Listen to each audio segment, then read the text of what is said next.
નમસ્કાર મિત્રો, સમય હોતો નથી, દોડાદોડીમાં બહુ હોઉં છો અને સોશિયલ મીડિયા પર એટલું બધું ચાલે છે કે તમે જોવાનો ટાઈમ નથી કાઢી શકતા. પણ આજે મારી વાતને જરાક સાંભળજો ને સાંભળ્યા પછી તમને લાગે ને તો લોકો સુધી મોકલજો, કારણ કે દેશ ફરી ગુલામ બનવા જઈ રહ્યો છે. હું આગળ પણ કહેતો હોઉં છું ને ફરી કહું છું, વાત કરીશ દેશની સંસદ. કે દેશની સંસદ તો જ્યાં સુધી ચાલી પણ હવે પૂરી થવા આવી અને પૂરી થઈ ગઈ એવું સમજી લો. પણ સંસદમાં થયું શું? સંસદ એટલે શું?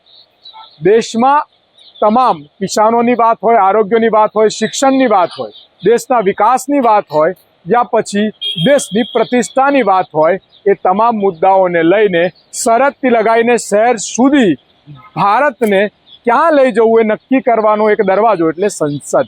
પણ આજે સંસદમાં થાય છે શું?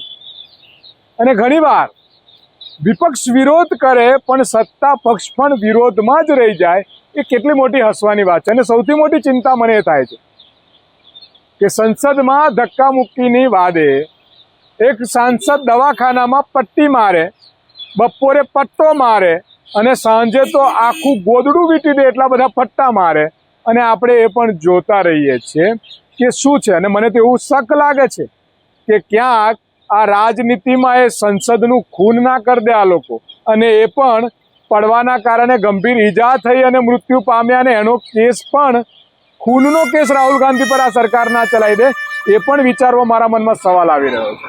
શું ચાલી રહ્યું છે? દેશ વાત થાય છે, દેશ પ્રેમની વાત થાય છે, ક્રાંતિની વાત થાય છે. કઈ ક્રાંતિ? સંસદમાં હાલની સરકારે કરેલા કામની વાત હોવી જોઈએ. એક બાજુ પૂરા દેશને લૂંટતું કોર્પોરેટ સેક્ટર અદાણીના ઘોટાળા બાબતે વિરોધ થતો હોય, એ તમામ બાબતને દબાવવા માટે સરકાર શું કરે? નહેરુને લઈ આવે. ભાઈ, ગયેલી આત્માઓને ક્યાં ઉખાડવામાં? બાબા સાહેબ આંબેડકરને લઈ આવે. એ ના મળે તો મંદિર અને મસ્જિદ લઈ આવે, અને એવું કશું જ ના મળે તો આંસુ મગરના પાડી અને હિન્દુત્વના ખેલા કરવામાં પીછું. હું તમને એક સવાલ પૂછું છું મિત્રો, ખૂબ સરસ વાત કરીને. ચલો આપણે માની લીધું, અંધ અને ભૂંડ ભક્તો પણ ઘણીવાર બૂમો પાડતા હોય છે, રામ મંદિર, હિન્દુ સુરક્ષિત, હિન્દુ રાષ્ટ્ર, આવી બધી વાતો કરતા હોય. ચલો આપણે ગુજરાતમાં જ ચાલુ કરીએ. સ્માર્ટ ટીચરો સ્માર્ટ મીટર લાયા, એમાં હિન્દુઓને ફાયદો થયો? આ લિસ્ટ તમે બાજુમાં વાંચી લેજો, હું બોલીશ તો ઘણો સમય જતો રહેશે.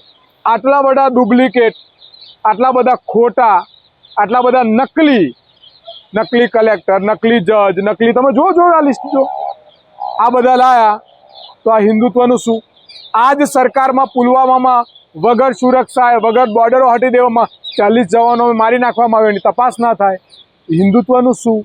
અને એનાથી પણ મોટી વાત, આજ ગુજરાતમાં સરદાર પટેલનું નામ ભૂસવાનો પ્રયત્ન થાય, બાબા સાહેબ આંબેડકરને એવોર્ડની વાતો થાય, બાબા સાહેબ આંબેડકરના સંવિધાનની વાતો થાય, તો એ જ ST/SC વિદ્યાર્થીઓનું સ્કોલરશિપ બંધ કરી દેવામાં આવી, એમના ભવિષ્યને રૂધી નાખવામાં આવી રહ્યું છે. એનું શું? મિત્રો, આમાં બહુ સ્પષ્ટ છે. ભારતીય જનતા પાર્ટીને એમની વિચારધારાનો ઇતિહાસ તમારે વાંચવાની જરૂર છે.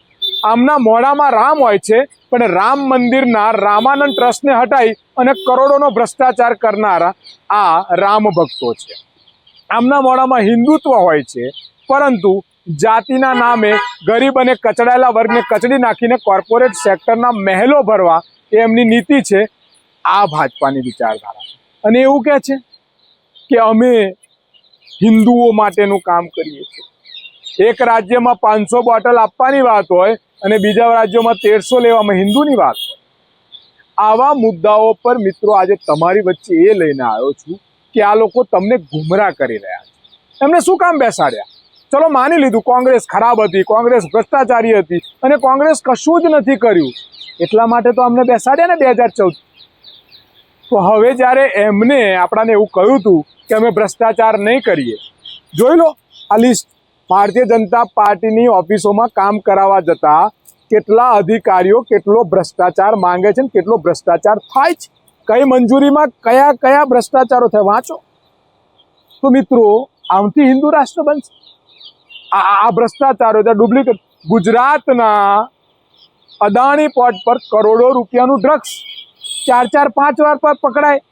કોણું છે હજુ સુધી બહાર નહીં, શું થઈ રહ્યું છે હજુ સુધી બહાર નહીં. આવી ક્યાંથી રહ્યું છે હજુ સુધી બહાર? શું આને હિન્દુ રાષ્ટ્ર કહેવાય? મિત્રો, આ વાતને લઈને હું તમારી વચ્ચે એટલા માટે આવ્યો છું કે સંપૂર્ણ રીતે દેશ ગુલામી બાજુ જઈ રહ્યો છે. તમને મુદ્દાઓથી ભટકાઈ દેવામાં આવે છે. હિન્દુ મુસ્લિમ મસ્જિદ મંદિરથી દેશ નથી બનતો. અને જે લોકો અમેરિકા, કેનેડા, ઓસ્ટ્રેલિયા, મેં વારે વાર કહ્યું છે કે બહાર બેસીને જે ડાયલોગબાજી કરે છે એમને હું કહું છું કે ત્યાંથી પોતાના તમામ અધિકારો છોડી અને ભારતીય નાગરિક બની નહીં આવી જાઓ અને પછી આ બોલો. એટલે આ ભારતનો રૂપિયો હાવ તળિયે ગતો રહ્યો છે. 1 રૂપિયાના 85 રૂપિયા આપવા પડે છે. વાંચો, હું નથી કહેતો, મીડિયા કહે છે, આ સરકારનો રેકોર્ડ કહે છે.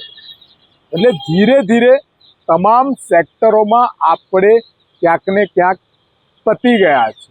આ લોકો દરેક બાબતને તમને ધાર્મિક, જાતિ આધારિત, જે નેતાઓએ જે આ દેશ માટે કામ કર્યું એને ભૂલાઈ અને એમને ટાર્ગેટ કરીને તમને ડાયવર્ટ કરી દેવામાં આવે છે. મારી વિનંતી છે કે દરેક સુધી આ પહોંચે. આમના પ્રોપોગંડાથી બહાર નીકળો. મુખ મેં રામ બગલ મેં છુરી એ હિન્દુત્વના નામે વાતો કરે છે. જેને કિસાનો માટે તારબંધી, બંદૂક અને ગોળા છે. શું આ હિન્દુત્વ હોઈ શકે? વાંચો તમે.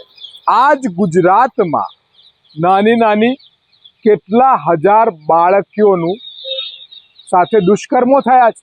હું આ મૂકું છું, પુરાવા વાંચો. હું નથી કહેતો, ન્યૂઝપેપર આજ સરકારના આંકડા કહે છે.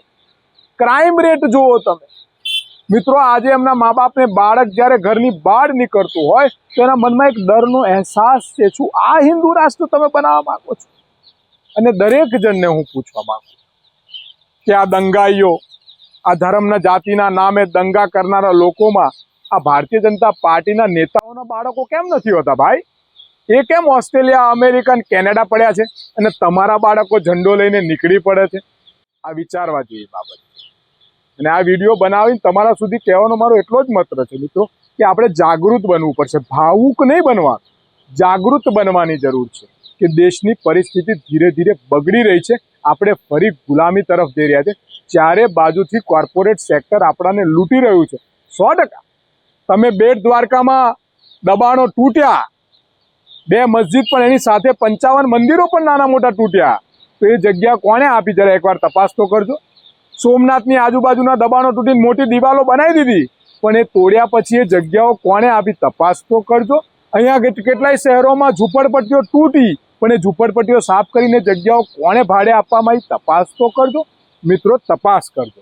આ સમગ્ર દેશ કોર્પોરેટ સેક્ટરને વેચી દેવામાં આવી રહ્યો છે. મેં પહેલાં પણ કહ્યું છે કે આ સરકાર સૂટ બૂટ મેં આયા કનૈયા નરેન્દ્રભાઈ નીકળી પડે છે સૂટ બૂટ ચશ્મા પહેરી, પણ સરકાર એ નથી ચલાવતા. સરકાર કોર્પોરેટ સેક્ટરના પોઠિયાઓ જે બેસી ગયા છે સરકારમાં ને સરકાર ચલાવે. તમને સરદારના નામે, બાબા સાહેબના નામે, નહેરુના નામે, મુસ્લિમના નામે, હિન્દુના નામે, મંદિરના નામે, મસ્જિદના નામે આખો દિવસ વોટ્સએપ યુનિવર્સિટીમાં ગુમરાહ કરી રાખે છે. તમે ગુમરાહ રહો અને એ એમની તિજોરીઓ ભરી અને આખા દેશમાં ઘૂમ્યા કરે, ફર્યા કરે. આ ધંધો કરી રહ્યા છે. એટલે આવો મિત્રો, સાથે મળીને એક ફાઇટ અગેન્સ્ટ એન્ટી ડેમોક્રેસી યોદ્ધા તરીકે બહાર નીકળીએ, ભેગા થઈએ અને ભારત માટેની એક નવી કલ્પના સાથે કંઈક નવું કરીએ. હું તમને સવાલ પૂછું છું મિત્રો કે જૂના લોકોએ શું કર્યું એના કરતાં આપણે શું કરીશું એ વિચારધારાથી લગભગ આગળ જવું જોઈએ. વારંવાર આ સરકાર 30 વર્ષથી ગુજરાતમાં ભારતીય જનતા પાર્ટીની સરકાર 30 વર્ષથી, હું આખા ભારતની વાત નથી કરતો, 30 વર્ષથી ગુજરાતમાં ભારતીય જનતા પાર્ટીની સરકાર હોય, એમનું એક પણ સેક્ટર ભ્રષ્ટાચારી ના હોય તો કહો. અને કેમ બધા ભારતીય જનતા પાર્ટીના જ હોય છે ભાઈ? જે પણ ડુપ્લિકેટ નીકળે, જે પણ ખોટું કરતા નીકળે, જે પણ ભ્રષ્ટાચારીઓ નીકળે, એ બધા કેમ ભાજપનો પટ્ટો પહેરેલો છે? અને સૌથી મોટી વાત, અજીત પવાર સૌથી મોટો કોંગ્રેસનો ભ્રષ્ટાચારી હતો એવું કહેતા હતા લોકો. વોશિંગ મશીનમાં ધોઈને હજારો કરોડો માફ કરીને લઈ લીધા. આ જેટલા કોંગ્રેસમાંથી જેને ભ્રષ્ટાચારના આરોપ લગાયા હતા એ ભાજપમાં જઈને ધોવાઈ ગયા. અને એ આપણે આંધળા અને મૂર્ખા બનીને સમજી નથી શકતા. એટલે મિત્રો, તમને એટલી જ વિનંતી છે, વિડીયો લાંબો છે પણ જોઈને લોકો સુધી પહોંચાડજો. આપણા આંખ પર જે રીતે પટ્ટી બાંધી અને એ ખોલીને આપણે જોતા નથી, એ જોવાની જરૂર છે. ભાવુકતાથી બહાર નીકળજો, નહીતર આ કૌરવો તમારા દેશના 5 જે સ્તંભ છે પાંડવોના એ તોડી નાખશે અને એ પૂરા થઈ જશે. એ ચાહે ન્યાયતંત્ર હોય, એ ચાહે સંવિધાન હોય, એ ચાહે તમારી એકતા અખંડતા હોય, માનવતા હોય, આ તમામ સ્તંભોને આ લોકો કચડી નાખશે. 100 કૌરવથી બચવા માટે 5 પાંડવોના વિચારમાં આગળ વધીશું, એ જ વિનંતી કરવા આવ્યો છું. અને આવો સાથે મળીને ઇન્કલાબ જિંદાબાદ, ફાઇટ અગેન્સ્ટ એન્ટી ડેમોક્રેસી યોદ્ધા સાથે ભેગા મળીને આગળ વધીએ. વંદે માતરમ, ભારત માતા કી.